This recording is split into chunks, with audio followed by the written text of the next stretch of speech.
आइए देखते हैं team care India research foundation के कुछ पार किए गए कामों की कुछ तस्वीरें, कुछ झलकियाँ आपके सामने हैं। ये सामने टीम केयर इंडिया जो लगातार काम कर रही है और इनके कार्यों की सराहना की जा सकती है। आप देख सकते हैं जब बाढ़ आई थी केरला के अंदर, तो ये लोगों ने जाके केरला में काम किया था और किस तरीके से काम किया था, जिसकी झलकियाँ आपके सामने है। तन मन धन से जिस तरीके से बढ़ चढ़ के इन्होंने हिस्सा लिया है, उसकी कुछ तस्वीरें, कुछ झलकियाँ आपके सामने हैं। और ये नज़र आ रहा है कि वहाँ कितनी ही भयावह स्थिति थी, जिस भयावह स्थिति में जाके इन लोगों ने कार्य किया है, काम किया है। इनके काम को सराहनीय सराहा जा सकता है कि ये जो वीडियो आप तक पहुंचा है कि कुछ झलकियां हैं, न जाने इनके अनजाने बहुत सारे काम हैं जो हम आप तक नहीं पहुंचे। कुछ ऐसे वीडियोस थे जिसमें से एक वीडियो ये भी है कि जो लखनऊ से कई हजार किलोमीटर दूर जाके इन्होंने काम किया। ये लेके गई थी और जैसा कि उन्होंने बताया 3 उसकी एक झलक है कि इन्होंने सामान नहीं, खुद भी ऑपरेशन में काम किया। ये एक मैसेज है लोगों को की घड़ी में जो है ना मदद के तौर पे मदद कर सकता है और हर एक के साथ खड़े रह के जो है ना ये काम किया जा सकता है। तो ये मैसेज है। सजादे कलीम साहब सामने दिख रहे हैं, इनकी कुछ पुरानी वीडियो हैं कि माशाल्लाह कितना बढ़ चढ़ के इन्होंने काम किया है और हिस्सा लिया है।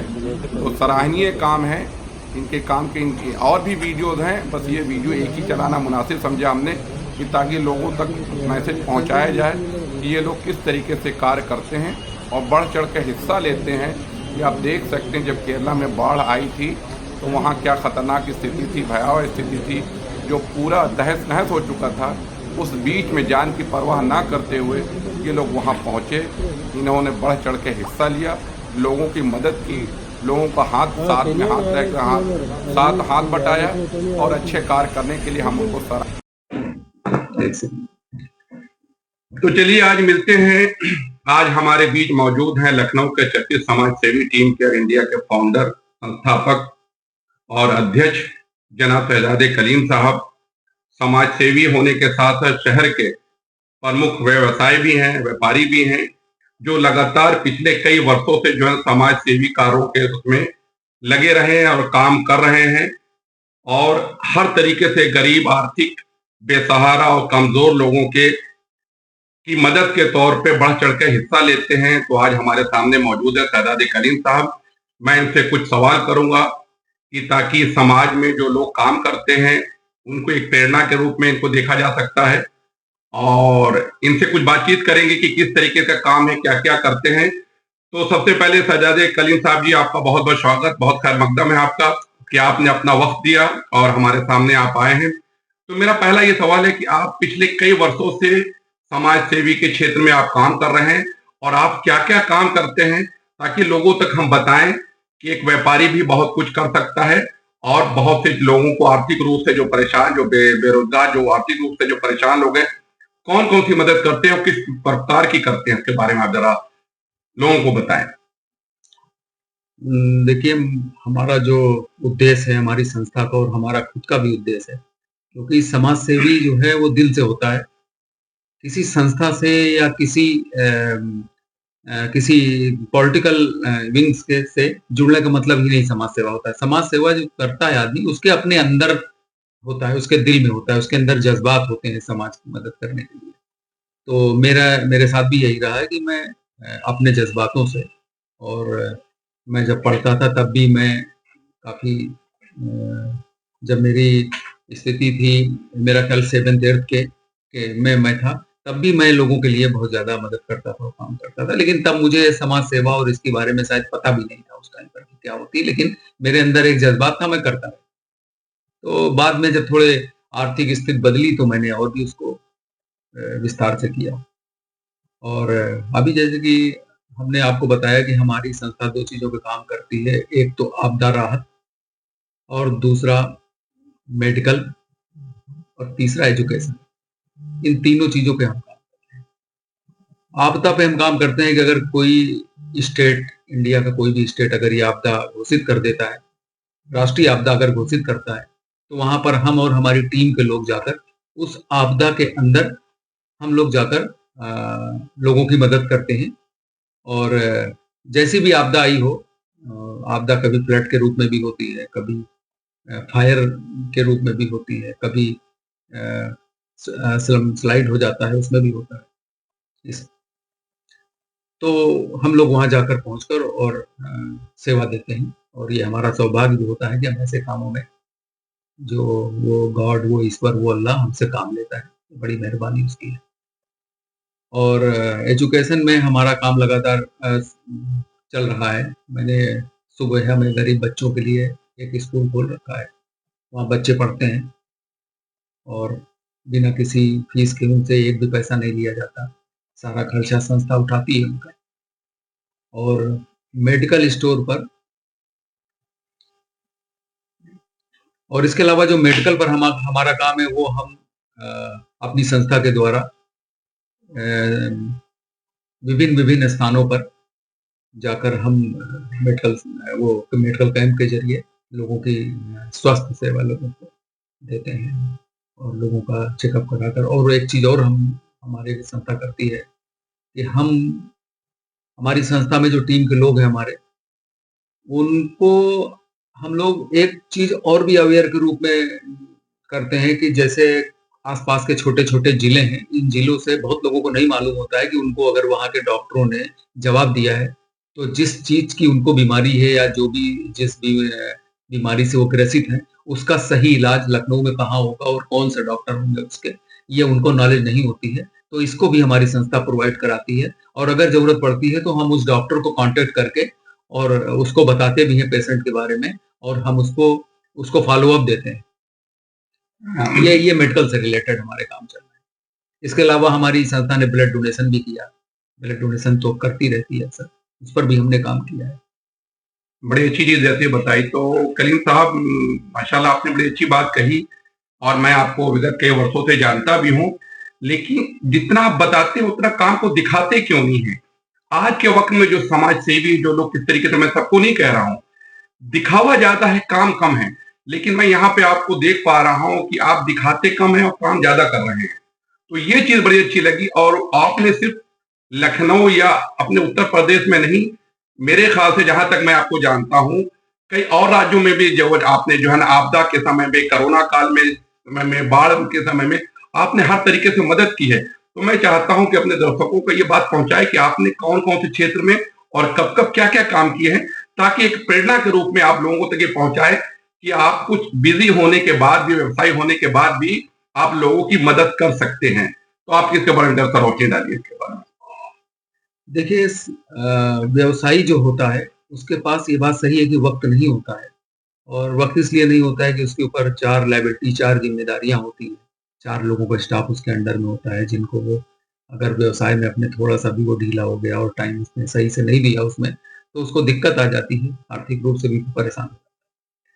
तो लेकिन ये है कि उस मेहरबानी उसकी है, उस मालिक की, कि अगर वो चाहता है आपसे समाज सेवा, समाज के लिए कुछ करवाना अगर आपसे चाहता है, तो वो आपसे करवा लेता है। फिर आप चाहे जितने बड़े व्यवसायी हों, चाहे जितने छोटे व्यवसायी हों, चाहे जितने गरीब आदमी हों। आपने देखा होगा तमाम ऐसे भी समाज सेवी हैं कि जिनकी आर्थिक स्थिति ठीक नहीं है, लेकिन उसके बाद भी वो लोग काम लगातार, मैं देखता हूँ, करते रहते हैं। मैं तो कई ऐसे लोगों को जानता हूँ जो इस तरह की सेवा करते रहते हैं। तो ये मायने नहीं रखता है कि व्यवसायी आदमी नहीं कर सकता या कर सकता है, दोनों चीज़ें हैं। व्यवसायी आदमी कर सकता है अगर चाहे तो। और रह गई बात इसकी कि जैसे हम लोगों ने सबसे पहले आपदा पे काम शुरू किया, तो हमको लगता है लखनऊ में सबसे पहले हमारी टीम ने आपदा पे काम शुरू किया। और आपदा पे सबसे पहले हम लोग केरला 2018 में एक बड़ा फ्लड आया हुआ था केरला के अंदर, जहाँ की बड़ी खराब स्थिति वहाँ पे हो गई थी। तो हम लोग यहाँ से करीब 35 टन माल लेकर लखनऊ से 3 बोगी हम लोगों ने पूरे भरकर, और हम लोग केरला पहुँचे थे। और उसको हम लोगों ने अपने हाथों से लोगों में वितरित किया, लोगों को दिया जो फ्लड से ग्रसित लोग थे। वहाँ स्थिति बड़ी खराब थी, बड़ी दयनीय स्थिति थी कि लोगों की बड़ी-बड़ी कारें पानी में डूबी थी, लोग तीसरी मंजिल पे अपना लोग रुके हुए थे, सारा घर पूरा डूबा हुआ। तो इस तरह से वहाँ हम लोगों ने फ्लड पे काम किया। जैसे केरला किया हमने, बनारस किया, बिहार गए हम। बिहार में जब हम गए तो पप्पू यादव साहब बहुत अच्छा काम कर रहे थे। देखिए, हालाँकि वो पॉलिटिशियन है, लेकिन उसके साथ-साथ उनके अंदर एक समाज सेवा की भी मैंने भावना बड़ी ज़बरदस्त देखी। जबरदस्त समाज सेवी हैं वो भी। मैंने देखा कि इतना सेहत होने के बाद भी वो पानी में डूब कर काम कर रहे थे, लोगों को जा के अंदर पानी के अंदर एंट्री लेकर घुस के लोगों को जाकर पानी, बिस्किट, राशन पहुँचा रहे थे। तो ये मुझे अच्छा लगा उनको देखकर। तो मैंने कहा नहीं आपसे कि बहुत सारे लोग हैं, ऐसी बात नहीं है। राजनीति में भी होते हैं समाज सेवी और व्यवसायी भी होते हैं, इंडस्ट्रियलिस्ट भी होते हैं समाज सेवी। अच्छा कुछ लोग तो मैंने ऐसे भी देखे हैं जो व्यवसायी हैं, इंडस्ट्रियलिस्ट हैं, वो नाम नहीं आने देते अपना कि भाई ये जो है आप इनकी सेवा कर दीजिए, मैं आपके साथ ये कर रहा हूँ, आप कर दीजिए, अपना नाम नहीं। अच्छा रह गई बात इसकी कि जो आपने मुझसे पूछा कि आप करते हैं ज़्यादा और दिखाते कम हैं। तो मेरा सोचना ये है, एक तो ज़्यादा दिखाने से ऐसा लगता है कि जैसे हम अपनी वाहवाही कर रहे हैं। हम अपने लिए ही चाह रहे हैं सब कुछ कि मेरा ही काम को किया हुआ सराहा जाए और मुझे ही बहुत इज़्ज़त मिले। मैं ये चाहता हूँ कि जब किसी की मदद की जाए, तो उस मदद में बहुत ज़्यादा प्रोपेगेंडा करने की ज़रूरत नहीं क्योंकि ये आपके यहाँ ईश्वर और उस अल्लाह के यहाँ आपकी अकाउंटेबिलिटी होती रहती है और वो अकाउंटेबिलिटी ही मेन होती है आदमी की लाइफ में, जो आपको पे कर देगा। इसलिए मुझे नहीं लगता है कि इस बात को बहुत ज़्यादा शो करना चाहिए, लेकिन चूँकि मीडिया का दौर है, एक सोशल मीडिया प्लेटफ़ॉर्म है, लोग देखते हैं, गौर करते रहते हैं और करके कुछ लोग तो अपने आप ही डाल देते हैं कि भाई मैंने देखा उनको काम करते हुए। लेकिन मेरा बस यही इसी वजह से हम अपने कामों को नहीं शो करते हैं ज़्यादा और शुरुआत में तो मैंने शो किया लेकिन मुझे ऐसा लगा कि मुझे अच्छा नहीं लग रहा था इतना ज़्यादा शो करना। तो मेरी पॉलिसी है कि मैं अगर 80% वर्क करता हूँ तो मैं 40% ही या 30% ही उसको ओपन करता हूँ, बाकी हमारा अंडरस्टूड। तो एक सवाल और है आपसे कि बड़ी अच्छी बात कही कि दिखाते कम है करते ज्यादा हैं, लेकिन मेरा कहना कि आज के समय में दिखाना बहुत जरूरी है कि ताकि प्रेरणा का स्रोत आप बने और लोग जो है ना जागरूक हों, उनमें भी एक ललो कि हम भी ये कर सकते हैं। एक सवाल और है कलीम साहब कि आपने कहा कि कोरोना काल में भी आपने काम किया और बहुत काम किया और सबने किया, जहां तक जो भी समाज सेवी है मैं उन सबको सलूट करता हूँ साथ साथ आपके। तो उस टाइम तो जेन्युइन चीजें थी, लेकिन जो आप काम करते हैं अभी इस वक्त, चाहे वो ब्लड डोनेशन का काम हो, आप ठंडक में जो है ना ये ठंडक बचाव में भी कुछ काम करते हैं, गर्म कपड़े बांटते हैं, ये सारी चीजें काम करते हैं, शिक्षा पे भी आप काम कर रहे हैं, मेडिकल पे भी काम कर रहे हैं। तो क्या वाकई में आपको कहीं दुश्वारी, कहीं परेशानी आती है कि ये जेन्युइन लोगों तक पहुंच रहा है, ये जो काम आप कर रहे हैं वाकई में उनके हकदार लोगों तक ये चीजें पहुंचती है या नहीं पहुंचती है, या कहीं ऐसा लगता है कि आपके जरिए लोग उसका फायदा उठाते हैं और जो चीजें जहां पहुंचनी चाहिए थी वहां तक नहीं पहुंच पाती है? उस क्षेत्र में आप किस तरीके से देखते हैं और किस तरीके से आप लोगों को मैसेज पहुंचाना चाहते हैं कि खुद से करें या किसी के थ्रू करें, या उसकी आप तहकीकात करते हैं कि ये जेन्युइन लोग हैं? देखिए ऐसा है कि विगत कई वर्षों से हमारा जो ये आपदा के अलावा भी जैसे सर्दी बचाओ अभियान हमारी टीम का चलता है, टीम केयर इंडिया का सर्दी बचाओ अभियान पिछले करीब 7-8 सालों से हम लगातार इस काम को करते हैं और उस काम को करने से पहले जहाँ पर हम ये कंबल और गर्म कपड़े जहाँ वितरित करते हैं, उससे पहले हम एक सर्वे करवाते हैं वहाँ और सर्वे करवाने के साथ-साथ 1 हफ्ते लगातार सर्वे कराते हैं कि वहाँ पर जेन्युइन कौन है, क्योंकि आजकल ऐसा भी है कि बहुत सारे प्रोफेशनल भी लेटे होते हैं फुटपाथ पर, जिनको आप कंबल दे के आते हो, अगले दिन सुबह बिक जाता है वो कंबल। तो हमारी अपनी एक सर्वे करने का एक तरीका है, एक अंदाज़ है और सेवा करने का भी तरीका और एक अंदाज़ है। जैसे हमारा एक अंदाज़ ये है कि हम यहाँ से जब निकलते हैं तो रात में निकलते हैं, कंबल बाँटने के लिए, गर्म कपड़े देने के लिए। रात में निकले और जाके पहले हमने गाड़ी खड़ी करी, हमारे साथ जो लोग होते हैं वो खड़े हुए, 2 आदमी सिर्फ गए और जाकर उस पूरे वहाँ पर राउंड लिया।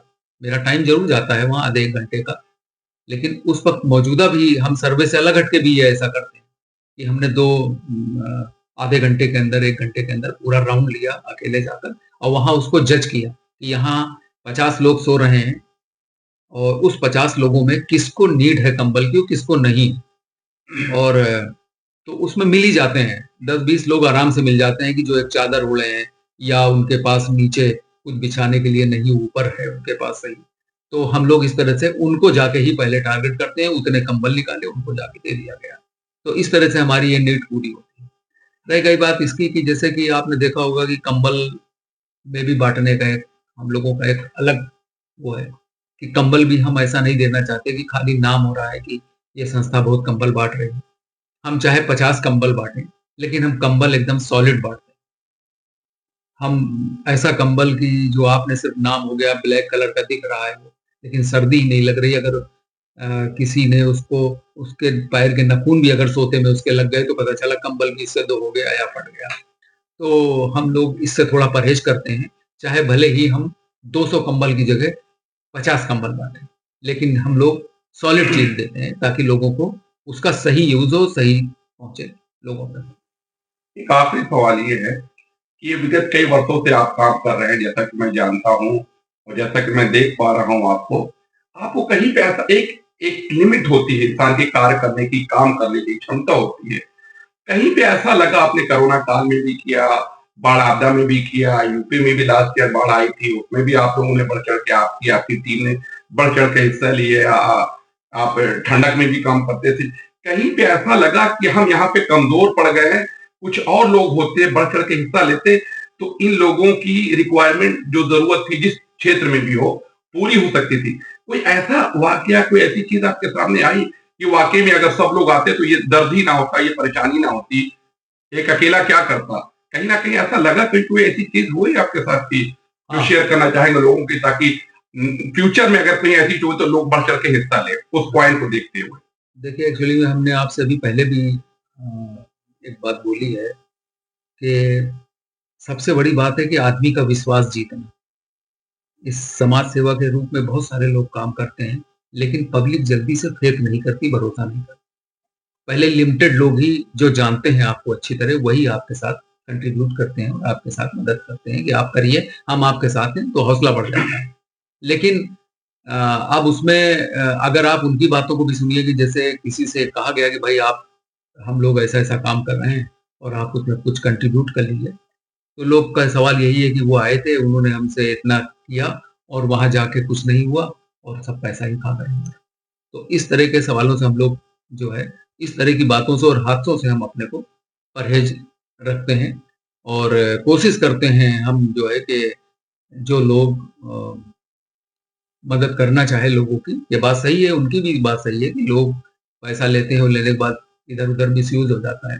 लेकिन हम आपको बताएँ, देखिए हमारी टीम जब केरला गई थी, तो हम लोग केरला में सारा जितना भी सामान हमारे पास इकट्ठा हुआ, तमाम हम लोग का टीम तमाम एनजीओज़ हमसे जुड़ गए थे अच्छे-अच्छे। उन लोगों ने भी काफ़ी सपोर्ट किया, काफ़ी मदद किया और काफ़ी लोगों ने इंडिविजुअल भी आकर हम लोगों को अपना सामान दे गए कि भाई मेरी इतनी दवाएँ हैं, मेरे इतने कपड़े हैं, मेरे इतने बिस्किट के पैकेट हैं, पानी की बोतलें हैं। तो इस तरह से दिया लोगों ने।